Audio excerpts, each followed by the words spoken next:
Hi, and welcome to Healthy Plate, the channel where we make nutrition simple, practical, and fit for your everyday life. If you want to eat better without giving up your favorite dishes, you're in the right place. Today, we're talking about the Healthy Plate Rule, a simple guide that shows you exactly what should be on your plate for a balanced meal. And yes, we'll even see how this works with our favorite Filipino foods like adobo and sinigang.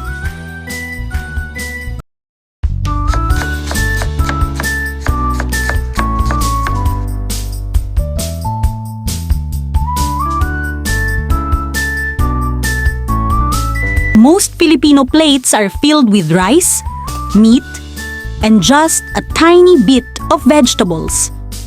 But did you know there's a simple guide that can make your meals healthier without giving up your favorite food?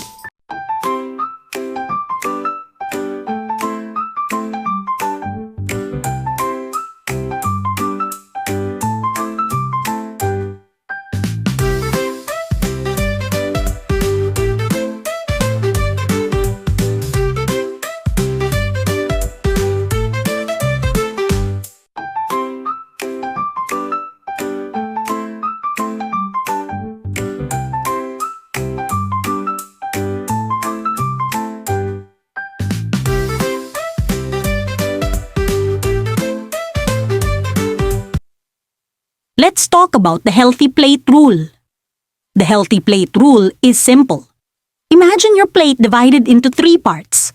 Half for vegetables and fruits, 1/4 for carbohydrates like rice, and 1/4 for protein such as fish, chicken, or tofu. This way, your plate is balanced and your body gets what it needs. Think of your body like a tricycle. Veggies and fruits give you fiber and vitamins, like the big wheel guiding the ride. Carbs give you energy, like the pedals. Protein repairs your body, like the sturdy side wheels.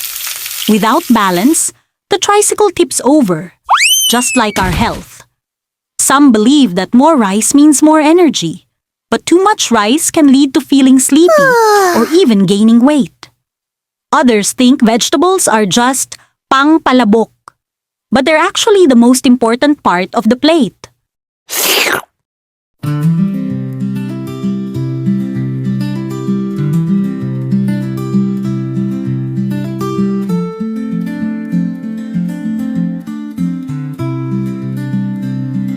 Let's apply it to Filipino dishes. Love adobo?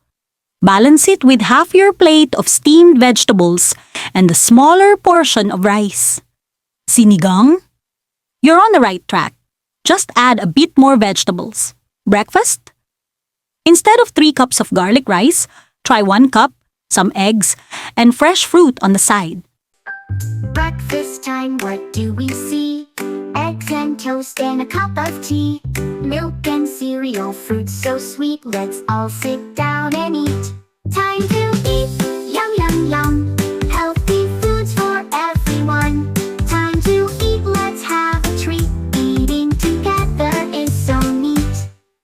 Lunchtime comes, what's on the plate? Sandwiches and veggies, feeling great. Soup and salad taste. Here's my challenge. Try following the Healthy Plate Rule for your next 3 meals. Breakfast time, what do we see? Eggs and toast and a cup of tea. Notice how you feel.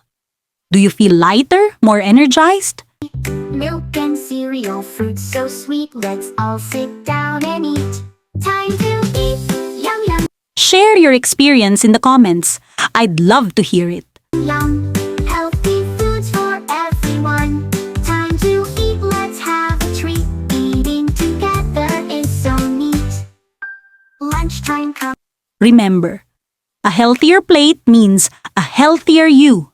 what's on the plate? Don't forget to like this video, Feeling great. share it with your family and friends, and subscribe for more practical health tips. Eggs and toast and a cup of tea. Milk and cereal, fruits so sweet. Let's all sit down.